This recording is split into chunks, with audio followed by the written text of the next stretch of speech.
could record,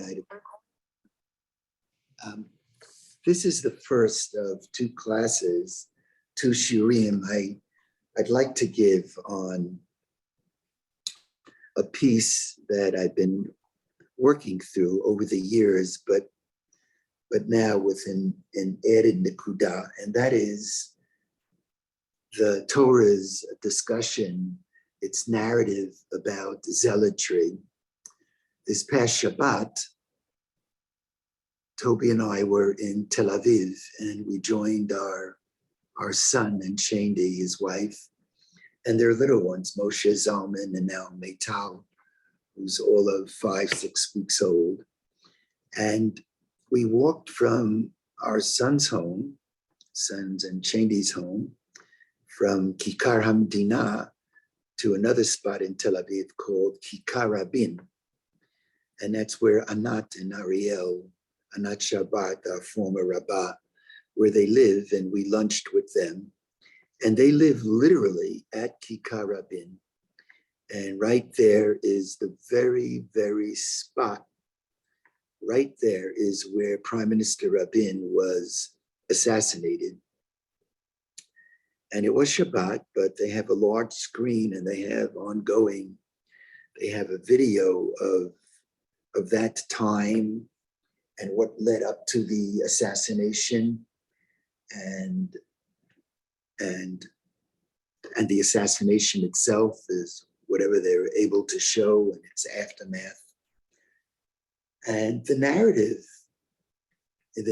was not at all one-sided. It tried to, for me, the assassination of Prime Minister Rabin was the greatest Chilul Hashem, the greatest desecration of God's name in all of Jewish history.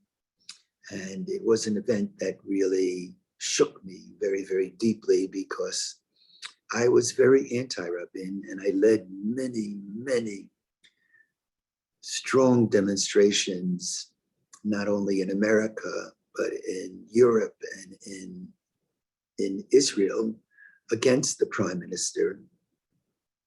And it made me wonder whether there was anything that I said in a small way could have contributed to the atmospherics of the assassination. It was a horrific moment, but were we to ask the assassin, and I've actually promised myself never to mention his name, were we to ask the assassin if what he did was correct, I think to this day, he would say, I was in the right. After all, and you know the argument, Rabin was a rodef, a pursuer, and I was a Pinchas. I, in an act of zealotry, understood that he has to be stopped to save the people and the land of Israel. And that, I think, is what could happen when someone terribly misunderstands the Torah's presentation of the Pinchas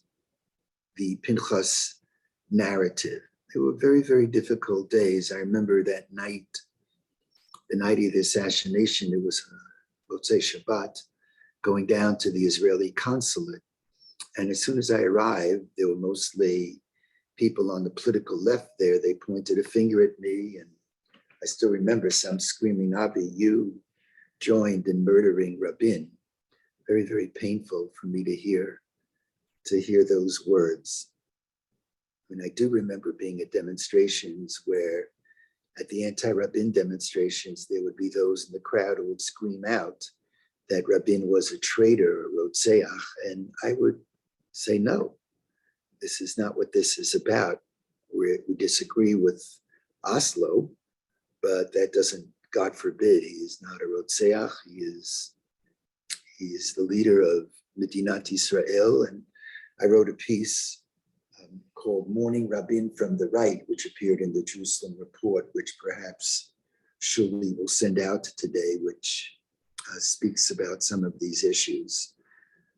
So what is it that the Torah says about zealotry? So my dear Eric, is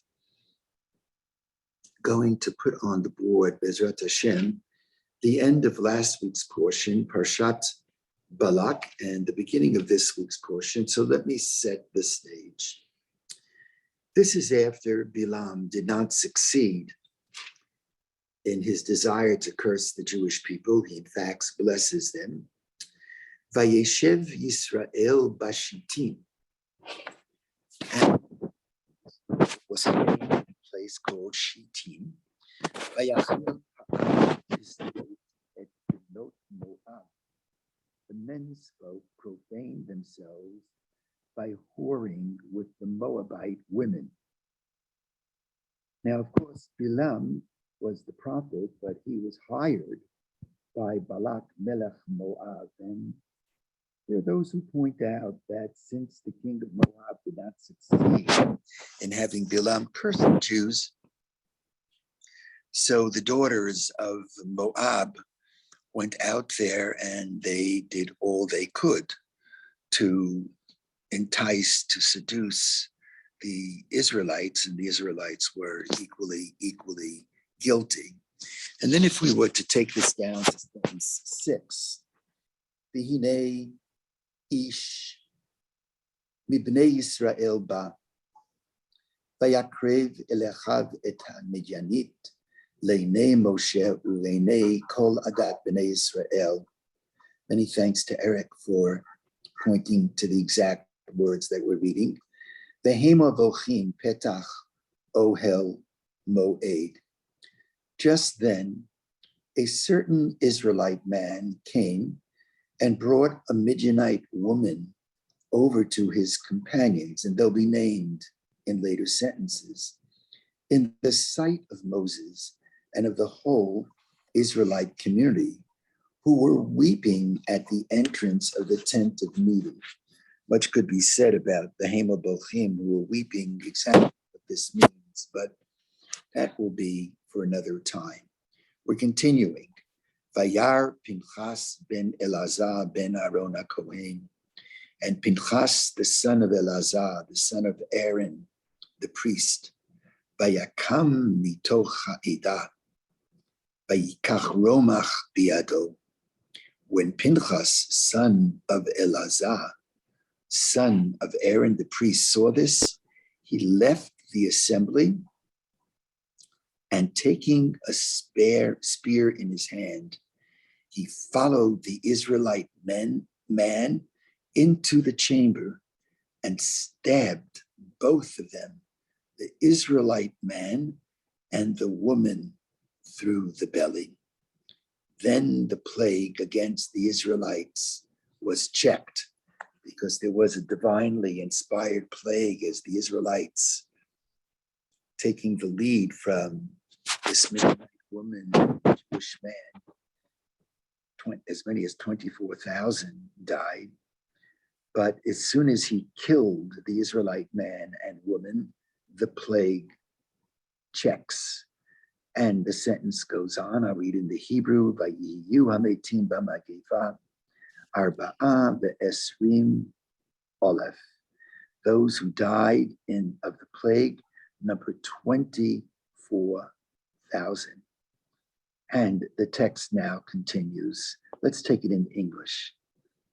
The Lord spoke to Moses, saying, Pinchas, son of Elazar, son of Aaron the priest, has turned back my wrath from the Israelites by displaying among them his passion for me, so that I did not wipe out the Israelite people in my passion.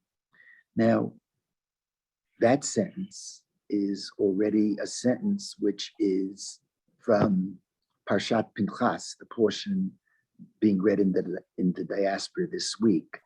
Say, therefore, I grant him my pact of friendship. In the Hebrew, Lochein emor hineni notain lo et briti shalom. It seems on the face of it that after Pinchas saw what was going out, a Jewish man cohabiting with a Midianite woman, he took the law into his own hands. He kills them both when he kills them, the larger plague inspired by this act stops. And at that point, God seems to applaud. He does applaud Pinchas for his zealotry and says, I am giving him a briti shalom. And he continues, V'haita lo uzaro acharav brit kunat olam tachat asher kinei lelohav v'yichaper al bnei Yisrael. It shall be for him and his descendants after him a pact of priesthood for all time, because he took impassioned action for his God, thus making expiation for the Israelites. And then the name of the Israelite man who was killed is given, and the name of the woman that was Zimri, son of Solu, and the chieftain of Shimon, the ancestral house, and the name of the Midianite woman was Cosbi bat Tsur Rosh Umot Beit Av, of an ancestral house of Midian. So if I could face everyone for a moment, and what I think I'd like to do is get your reaction to this text. This is a text that we hear every year, and it's a text that seems to be saying that, let's set the stage. The Moabites were looking to trap the Israelites in sin. The Moabites had not succeeded through the hire of Bilam, so they tried something else. And the Moabites, with the acquiescence, with the agreement of the Israelites, they began to act immorally. And as a consequence, there was a great plague, and 24,000 people were killed in this plague. And the two main fornicators, if you will,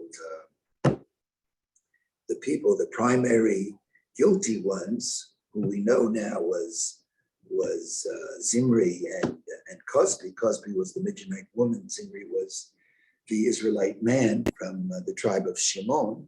So Pinchas sees what's going on, recognizes that they are the source of the problem, and right in front of the 24,000 who had just been slain, he takes a spear and he kills these two. It's not as if he stopped them. It's not as if he called out the police and he brought them to jail and then they were on trial, whatever. But he kills them. He kills them without judge, without jury. He kills them. This is what's called an act of kanaut, an act of zealotry. And in response to that, at least when we read the text, it appears that it was right then. It was after he speared this man and woman acting inappropriately, right then. Vateyatzer hamagefa me'al b'nei Yisrael. It was then that the plague ceased. And then God speaks to Moshe and says, Pinchas ben Elazar ben Aaron HaKohen. Pinchas ben Elazar, he is the hero. When he zealously avenged my vengeance among them, so I did not consume the children of Israel in my vengeance. He is to be applauded, and therefore, and more, I am going to give to Pinchas my covenant of peace. Hineni notein lo et brishti shalom. I am giving him my covenant of peace. B'kano et kinati tachat asher kinei le'elokav. He was zealous for the Lord. And in fact, if, as I said before, were we to ask the assassin of the prime minister, what he did is he would say, I was zealous on behalf of God. After all, Rabin was responsible for the aftermath of Oslo. He had to be stopped. And I did no less than what I was taught and what we read in the Bible in the story of Pinchas. Not an easy text, but I wanted to spend time on this because it's an important topic, because in Israel there are certainly there's no comparison in number as the terrorism is coming from the Palestinian side is a matter of their policy. And we all know they pay for slay policy. Their pay for slay policy is that if you slay, you're paid for life. And you're given a great deal of money, and your family is given money, and that incentivizes Palestinians to murder. Of course, no such thing could ever occur in the Jewish government, in the Jewish Knesset. But we have those who are hilltop youths who believe that in the spirit of Pinchas, they have to take the law into their hands, and they have been doing some terrible things.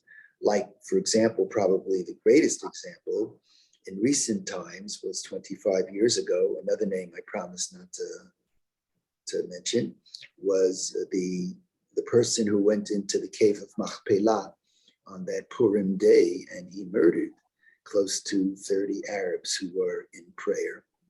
So I want to stop here. It is a difficult text, and we'll spend no more than 3 or 4 minutes on getting people's, your observations, your thoughts, what you think of this. And then I'd like to begin our journey in trying to understand how the rabbis dealt with this text. So let's open this up, Eric. And if you can call on people as they raise their hands, I'd be most appreciative. Anyone?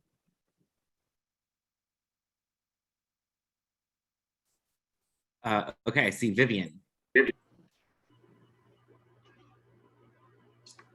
Vivian, please. Vivian, you're muted. There you go. Yeah. Okay. This is very difficult to compare that situation with the current situation. I don't think it's a comparison. You're dealing with the people in the desert, and they were just becoming a nation, and they had to establish their basic beliefs and their basic type of life. So it was totally different. And you're trying to compare that with the state of Israel. With I don't think it's a comparison at all. And I think there's no justification of the murder of Rabin. No way. And you can't use this this text to justify that. And Pinchas's action. Any thoughts, given what you very, very well said, that was a different time, a different place, but even given it was thousands of years ago, his action is being applauded. Should it be applauded?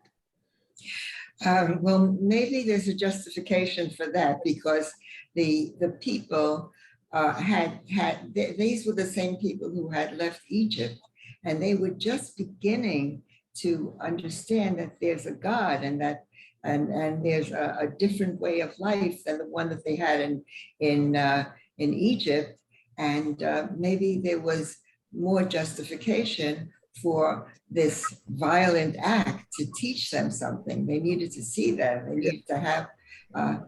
So it was a total change of their view of life and what God was, and they needed a constant reminder all the time that they need to believe in God, and that the old way of the Egyptian way was wrong.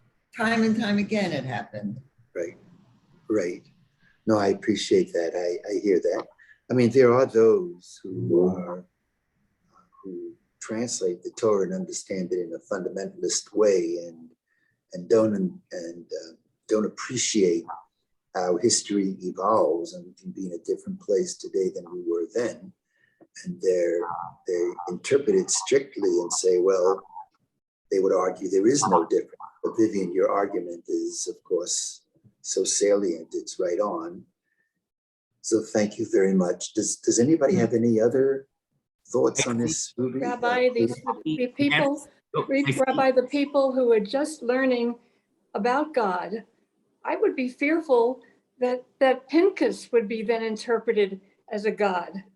I think it would be a very confusing times in a confusing message. Who is this man that is setting him up as a God, setting himself up as a godlike figure? So Right. it's hard to understand the complete value of all this. What I'd like to do, Ruby, thank you. What I'd like to do now is just take 3 steps and then we'll open it up. Because when one looks at the rabbinic understanding of this narrative, it just seems to me that the rabbis throughout the ages were struggling. They were struggling with this text. So I want to begin with a statement made by the Netziv. The Netziv is an acronym for Naftali Tzvi Yehuda Berlin. He was a great Zionist leader at the end of the 19th century, and he established a yeshiva in Volozhin, and he wrote a commentary on the Torah called Hamek Dava. And let's remember that after the killing of these 2 people, God grants Pinchas a Brit Shalom, which is a covenant of peace. And the question that we're dealing with, that Vivian and Ruby were both reacting to, is can we deduce from God's approval that zealotry, which often involves taking the law into our own hands, is desirable? So the Netziv was one of the first commentators I saw, even though he's very late, sees Brit Shalom as a corrective measure to zealotry. He notes, and now I'm quoting English translation, that the nature of Pinchas's act, killing with his own hand, tends to leave a harsh feeling in the heart. He who acted for the sake of heaven was therefore granted a blessing to remain gentle and peaceful. I guess then it was looking at this, said, oh my goodness, if Pinchas had the capacity to literally kill so brutally, taking a spear into his own hands and to kill, and the Netziv uses the language that he was doing this for heaven's sake. This is a bit of what Vivian was saying, notwithstanding Ruby's concern, but he was acting for the sake of heaven. And as a consequence, he is granted by God a kind of counter characteristic. What comes from killing like that is a person who is out of control, who could become violent. This could impact very, very much on one's psyche. To counterbalance that, God says, the message is, God says, I want to grant him a covenant of peace. So the way I'm reading the Netziv is that he is saying that there is a need for an antidote to zealotry. Whoever is a zealot needs an antidote. The zealot should scrupulously develop a counter trait of shalom. That's my first step. 2 more steps and we're opening it up. Another step, and this is my own sense. Another view that perhaps can be suggested. I'm just wondering, rather than approving zealotry, if it is for the sake of heaven, and if it's balanced with shalom, the Pinchas story, open your hearts now for a moment, may teach the very opposite. Zealotry was limited to the case of Pinchas. Zealotry was limited to the case of Pinchas when God gave his approval and said, okay, I hear what you've done, I see what you've done, I will grant you the Brit Shalom. But in all other cases where God does not specifically offer an imprimatur, zealotry is prohibited. So what we're arguing here is that maybe that was a moment in history where it was what's called in halacha a yotze dofen. It's just out of the ordinary. It's out of the norm of what we're all about. We're not about taking the law into our own hands. That was an exception to the rule because God himself proclaimed, I approve. As a matter of fact, I am giving Pinchas the Brit Shalom. And therefore, what I'm concluding here is that the story of Pinchas is not meant to be a prototype for us to emulate, the motto that we should follow, but it is an exception to the rule. That's an exception because then God spoke loudly and clearly and approved. But in other cases where people take the law into their own hands, and I'm not talking about somebody who's under threat, but when we take the law into our own hands and kill and murder indiscriminately because we think that that is what this person deserves, where we don't hear the voice of God loudly and clearly, that would be prohibited. So it's the reverse of what many think. Many think that the Pinchas story gives license to zealotry.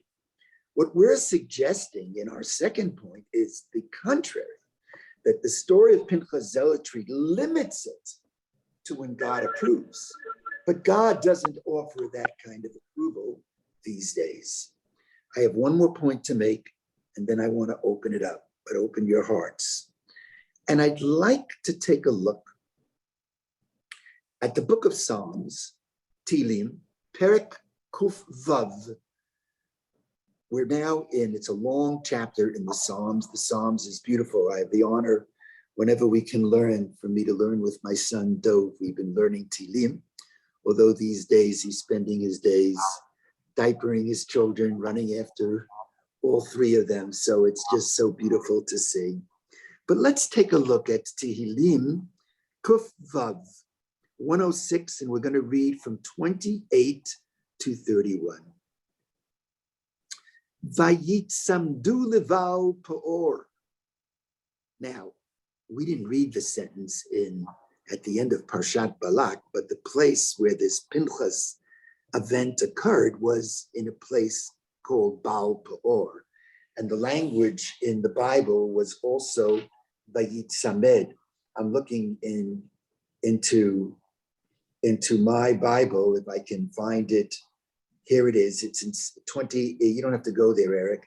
It's Vayitzamed Yisrael leBaal Peor. Israel became attached to Baal Peor. And here the psalmist, King David, thousands of years later, is using the same text. The people attached themselves to Baal Peor. Baal is the master, and Peor actually is sometimes translated in an ugly, sexual way. That's what was going on there. Vayochlu zivchei meitim. They ate sacrifices offered to the dead. Vayachisu bima al lehem. Vatifratz bam magefa.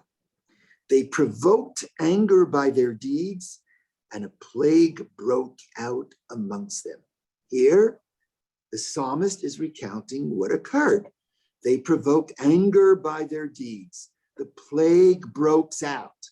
And then what happens? Vayamod Pinchas vayifalel. Pinchas stepped forth and intervened. And vayifalel sounds like vayitpalel. As a matter of fact, that text is used in the Talmud Brachot. It's a subtext in proving that Jacob introduced the evening service. Now, Vayamod Pinchas Vayifalel. So here the translation, the Sepharia translation is that Pinchas rose and he intervened. Vateatzer hamagefa. And when he intervened, the plague ceased. That's exactly what we read in our text. Vatechashev lo litzdaka. It was reckoned to his merit, Lidor vador ad olam, for all generations to eternity. Now, before I face everyone, let's look at this and try to remember it. The way David is recounting the story. What he's saying is something happened in Baal Peor. He doesn't get into the explicit details. It provoked anger. Their deeds provoked anger. A plague breaks out. Pinchas intervenes, and the plague ceased. And it was reckoned to his merit for all generations. That probably refers to the Brit Shalom. Now, just as we're looking at it, I don't have to face anyone now. There's a great scholar who is my son's mentor for his PhD, Dr. Michael Fishbane, to whom I owe so much. You know, our Dove was looking for the religious light, and he was an extraordinary student of Talmud, but then he was struggling, and he traveled to Chicago, and he met Dr. Fishbane. And Dr. Fishbane, I call him the scholar Rebbe. He's a scholar, but he's a spiritual light. And I knew how much Dr. Fishbane meant to my son, and I always wanted to thank him. And I used to dream about the first time I would meet him and thank him. And I actually met him at the wedding of one of our students from Chovevei. And I knew he was in the room, but I didn't know what he looked like. And I asked Ari, the Chatan, I said, is Dr. Fishbane here?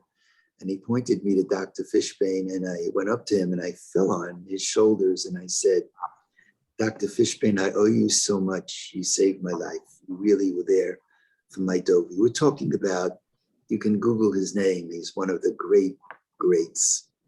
Now, he argues in one of his great works, he argues that the psalmist, this is now a quote from Dr. Fishbane, represses a violent, aggressive tradition in favor of a more ethical or noble version of it.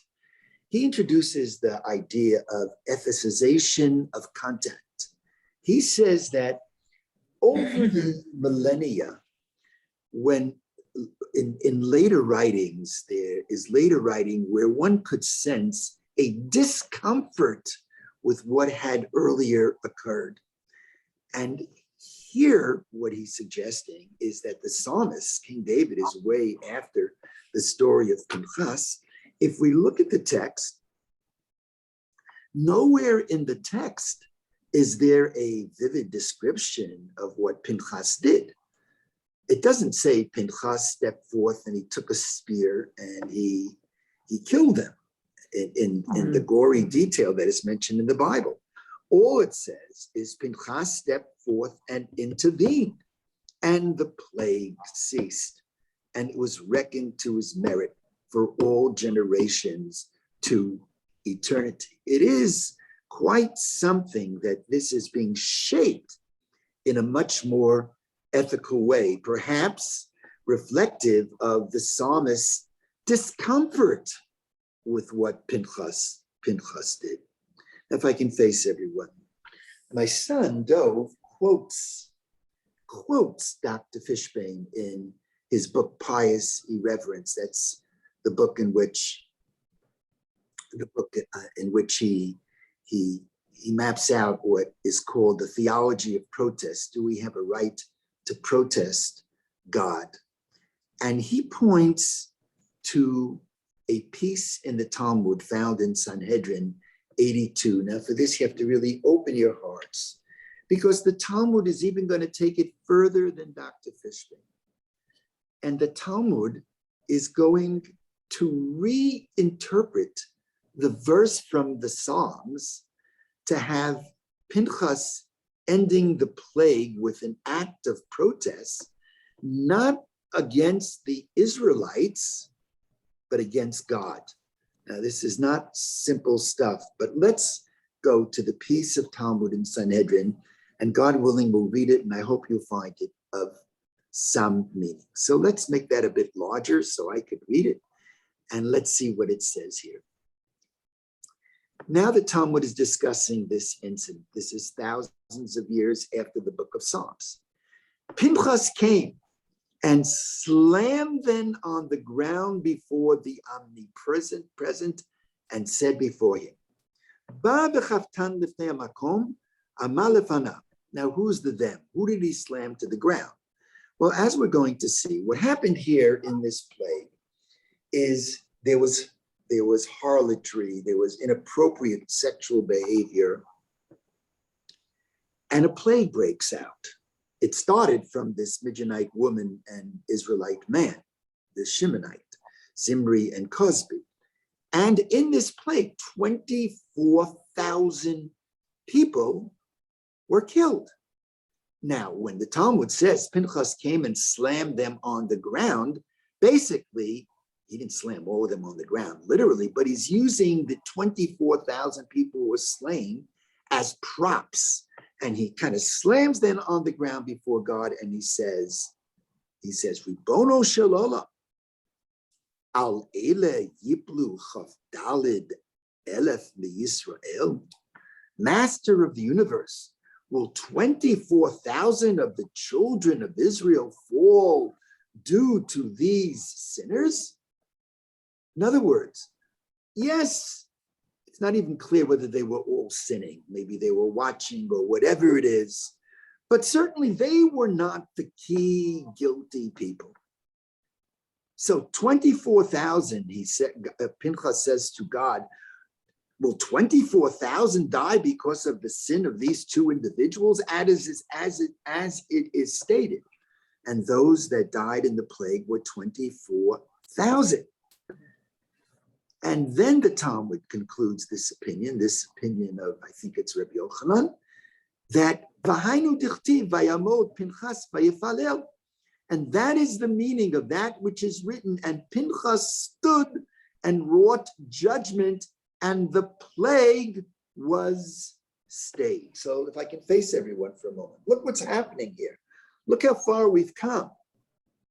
According to this piece in the Talmud, what's happening is that in the book of Psalms, there's no real mention of Pinchas killing this man and woman. All it says is he intervened, and Rav Yochanan is turning it around. And he intervenes by saying, oh God, yes, I'm calling out to you.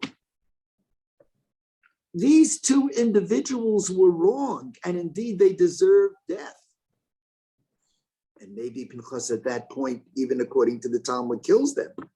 But is that reason for 24,000 people to die?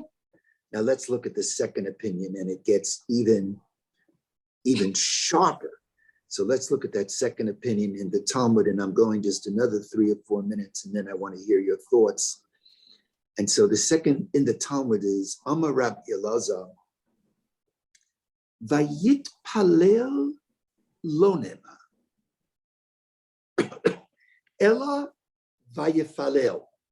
Let's just take a look at that previous paragraph for a moment again. Now, it says that Pinchas intervened, and the sentence, the last line there of that paragraph, as it says, Vayamod Pinchas Vayifalel. Now, Vayifalel, when you look at it loosely, it sounds like Vayit Palel. Pinchas rose and he prayed. But Rebbe Eliezer looks at it and says, wait a minute, it doesn't say Vayit Palel, it says Vayifalel.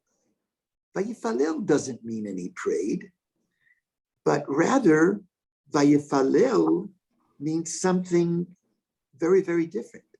Pilalo means to argue. So let me just read it. Amar Rabbi Eliezer, Vayitpalel lo nema. It doesn't say that he prayed. Ela Vayifalel. Rather, it says, it's stated Vayifalel, that he argued.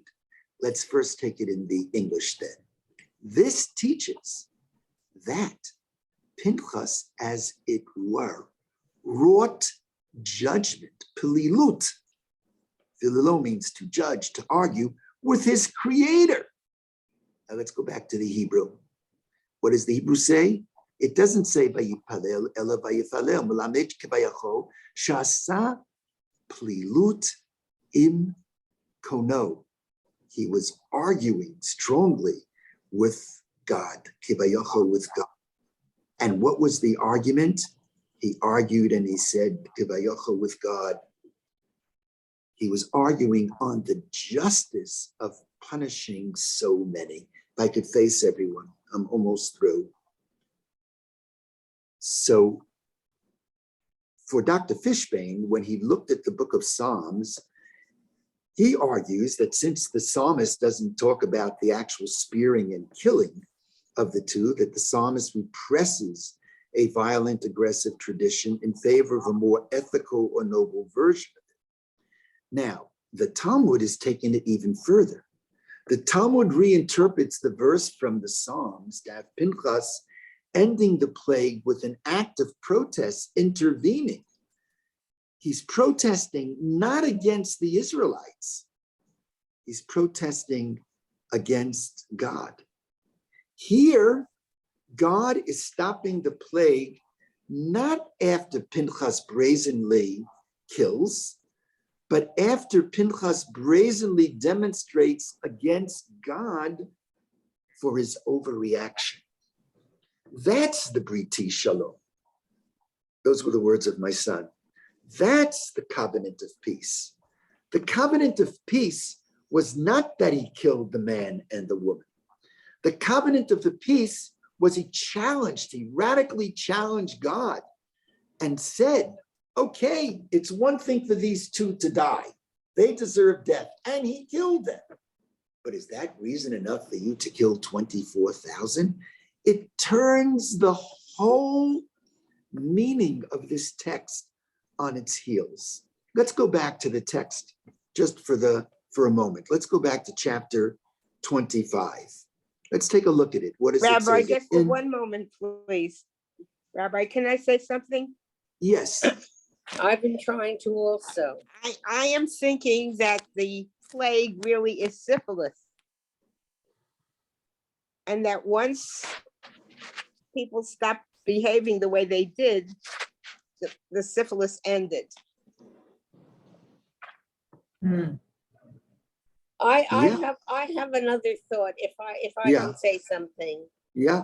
if you don't Natalie, mind. thank you. Yes, May I say something too?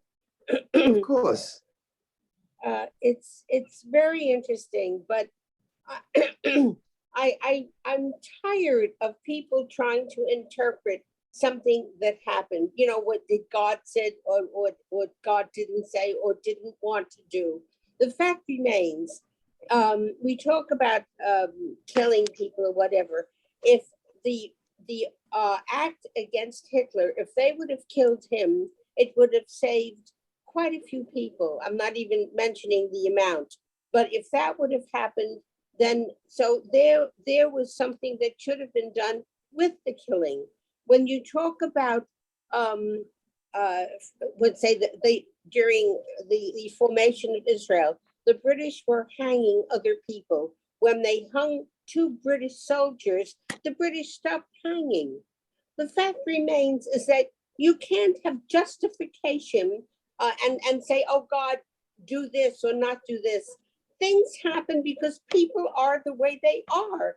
And this is the way it's been throughout history. And to justify this or that or the other thing, I think is just overdoing it.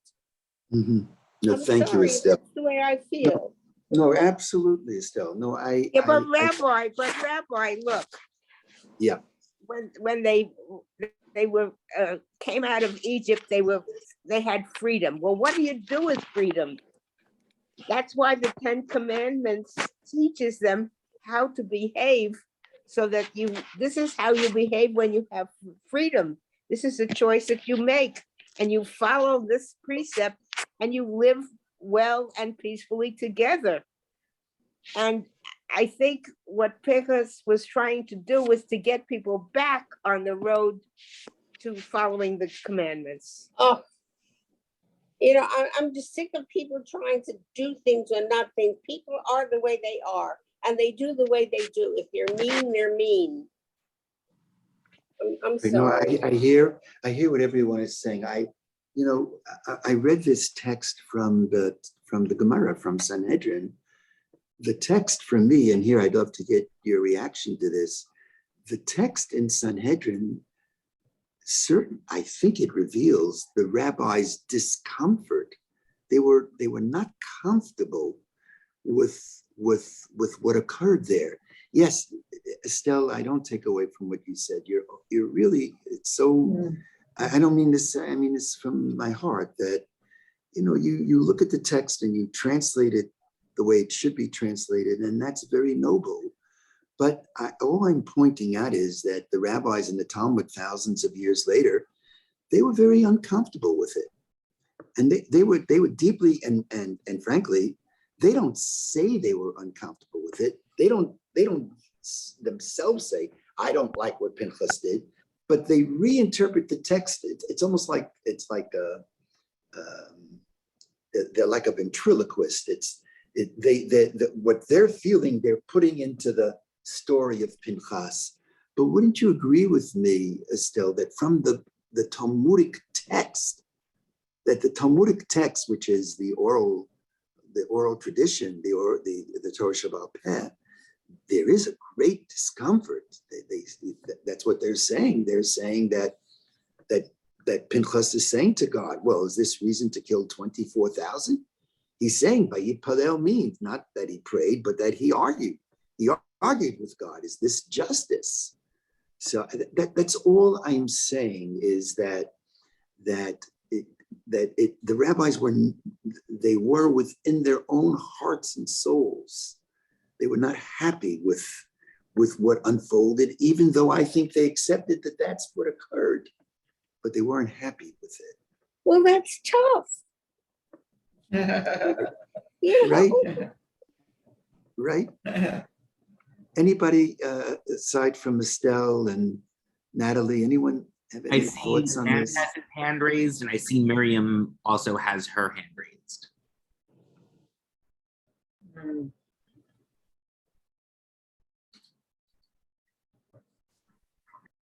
May I have a word? Phil, Just one quick point. How do you bury 24,000 people? yeah, Pure fiction. This is pure fiction. And there's a whole history of zealotry. The Puritans were labeled zealots, and they interpreted the Old Testament to indicate that you can't cross-dressed, and so they got furious with Shakespeare's theater, and eventually they closed it.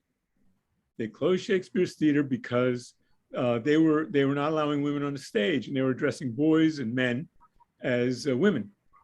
And I think that if you look at I think it's Kamsa and Bar Kamsa, but there is one story in the Talmud where the zealots actually hurt the Jews in Jerusalem before the burning temple. Do you remember that one, Rabbi? yeah, it's in Gittin, Nun Yeah. Zion, yes. So, right, and there's a whole history. And the other point I'd like to make is, you'll probably think I'm nuts, but if you make the assumption that the Psalms were written before Numbers, then somebody took this little episode in the Psalms and blew it up. Now, if you think about Genesis, there is a one-liner in which God plagues the Egyptians.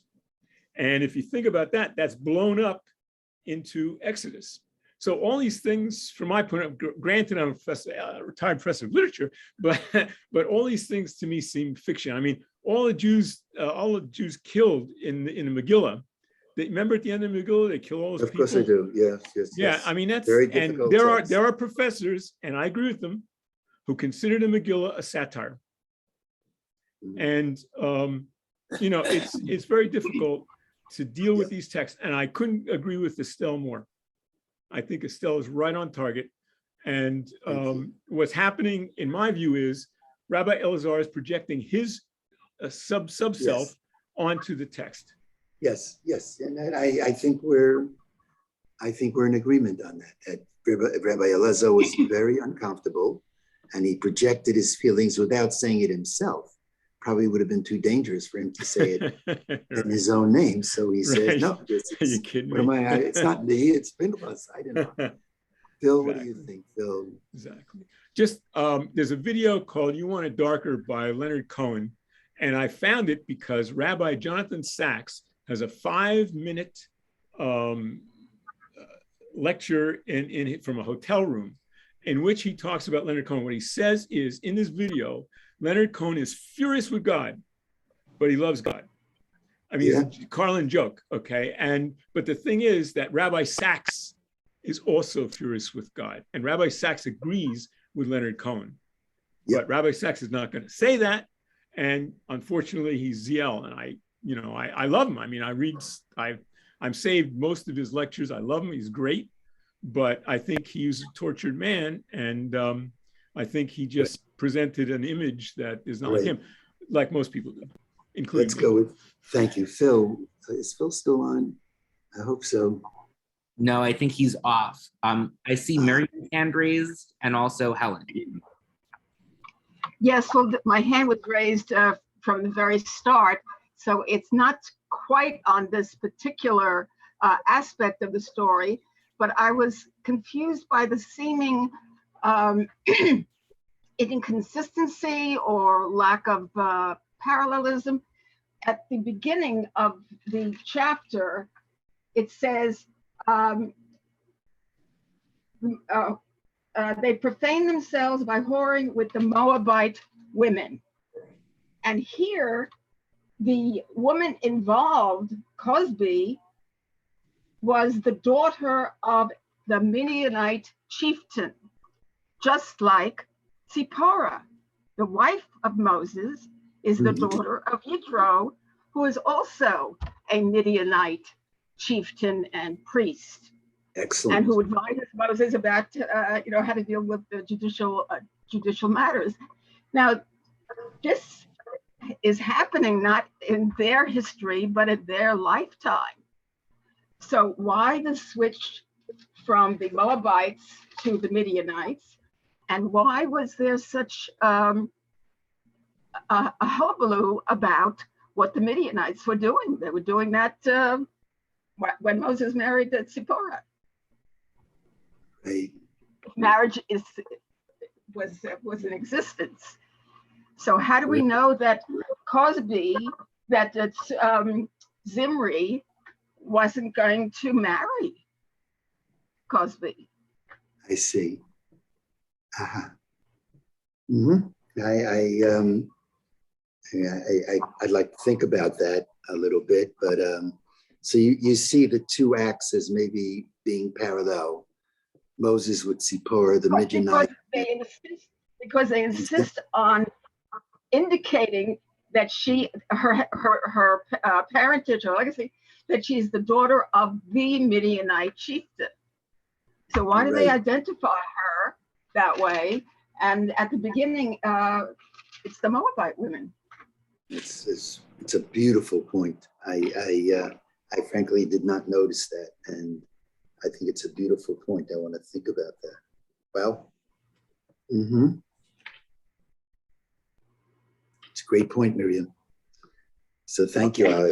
Maybe we'll get back to each other next. It's a great point. A beautiful point. Very well said.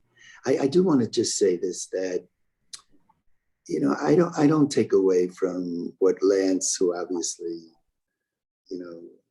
is blessed with such brilliance, and what Estelle is saying, the same is true. But I am teaching it from the perspective of one who very much acknowledges the position when you say something like the Psalms could be before the book of Numbers and this and that. But I guess when all is said and done, I am speaking as one who deep down feels that all of this is the Word of God, and it's not a book like other books. It's the Torah, and if you don't believe that it's the Word of God, and everyone has every right not to believe, and I love you no less, then texts like this, we don't like the text, so, God didn't say it, whatever it is. But when you come at it and you see within it a framework of the holiness of God, I guess I'm coming from that perspective, that even with that foundational belief, which some may think is very fundamentalist, I'm saying that someone like myself who comes with that, I'm saying two things. Number one, I'm very open, and I really want to hear the position of biblical criticism and multiple authors of the whatever. It's not, my belief. I believe that God wrote it all. But the second point is that even from the perspective of all of this being God's word, you can read it from that perspective and you can struggle with a text like this. Now, Estelle would say, yeah, Rabbi Avi, it's a rationalization. I think you're right. In life, one person's understanding is another person's rationalization, or one person's rationalization is another person's understanding. I'm very, very taken by the rabbis who really believe that this was the word of God. Forget about what I say. What I say is not significant. But when you read in the Talmud that the Talmud is saying stuff like, oh, wait a minute, and oh no, he wasn't praying, but he intervened, and he intervened because he was arguing with God, and that's the Brit Shalom. For me, that's beautiful stuff. It may not resonate, but when you're coming from where I'm coming from, it's, frankly, this is why I get into trouble. A lot of my colleagues in the Orthodox community would say, what are you talking about? And we don't struggle with anything that's in the Torah. Pinchas was a zealot and ... and you translate it in a very fundamental way, the Gemarno, and we're finished. And I'm saying no. I'm saying no, that that when one reads a text, I don't see ethics as being separate from the Torah. I see it as being built into the Torah. And when there's something in there that's ethically problematic, we have to struggle with it. I mean, even the argument all the way at the start, where I think it was Vivian, you said that, well, that was then and this is now. Even that is a kind of, that it takes time to develop ethical sensitivities. There wasn't that sensitivity. When we became a people, maybe that kind of action was necessary, and now it's a different time. But in the end, you're saying that today, this is not the way we conduct ourselves. And I hear what Estelle says. I mean, Begin, in his book, The Revolt, he famously talks about that incident, about when they hanged two of the British soldiers. You hung one of us, we're going to hang two of you, and stop. But it's not so simple to do actions like that. It's low pashut. It's not simple. I think I'm talking too much because I could see that people are wandering off here. I may be just too much in the luft today. But next week, we're going to take a look at a descendant of Pinchas and Pinchas' latter life. And we're going to see how he and his descendants act in the very opposite way that Pinchas is recorded as acting in Parshat Pinchas. I'll take one more comment and then I think we'll stop. It's getting a little later here in Israel. Anyone? Yes. Okay, please. That is. Bivakasha. Roseanne, you have the last word. Thank you. Roseanne? That disturbs me, but we try to rationalize many of the actions in the Torah by our own 21st century standards. Yeah. We should not do that. It was a different time and a different place and meant different things. And I think some of the rationalizations tend to become extremely silly. I mean, I'm thinking, I was just going through my mind, not only Pinchas, behavior, but also Moses striking the rock. Some of the opinions, some of the commentary on that are just ridiculous. He was angry, he hit it, he assumed God's role, and that's the end of it. And Pinhas took action, and it's interesting that even though he receives this reward of his descendants, he is not mentioned again, and this particular act is not mentioned again. It is given this particular moment in that time and that place, and not after. Am I making sense here? Yeah, no, absolutely. You make a great deal of sense, always. Mhm. All right, on that note, Ruby, any thoughts, any final word? You should know. Yeah. I saw my siblings, Ruby, last night, and we're outside a restaurant because my sister Tova's here and Dovey's here. And we got into 15 minutes talking Stanleyisms. So, of course, Yeah. Dovey, of course, went to school with you, to graduate school. Do you remember at Columbia? I So he do. knew Stanley and Tova knew Stanley. So Yeah. just So, love talking about Stanley. yeah. Well, I have a thought about how Vayifalel, when he was told to Vayifalel and to change his approach, and instead of being ready to kill everybody, that he looked for ways of peace. And look how all that evolved. In all of our tefillot, we have shalom in there. Everything is we are saying l'chala shalom, everything for shalom. And there's a whole evolution from being violent to finding peaceful ways of settling disputes and arguments and disagreements. So I think that's a real interesting development and evolution of that Vayifalel up to the present time. And maybe, Vivian, we can bring the two strands together and suggest that it's precisely because the rabbis were struggling with Pinchas's actions that we've evolved. If they were never struggling with the way he conducted himself, who knew? Who knows whether we would be where we are today? When one thinks about in the book of Joshua, I mean, there were wars that almost sounded like genocidal wars. And yet when you look, for example, at the Israeli army, which I believe is it's the most, I'm not a military person, but I believe it's the most moral army on the face of this earth. But and they fight with what's called the policy of Toar Haneshek, which means purity of arms.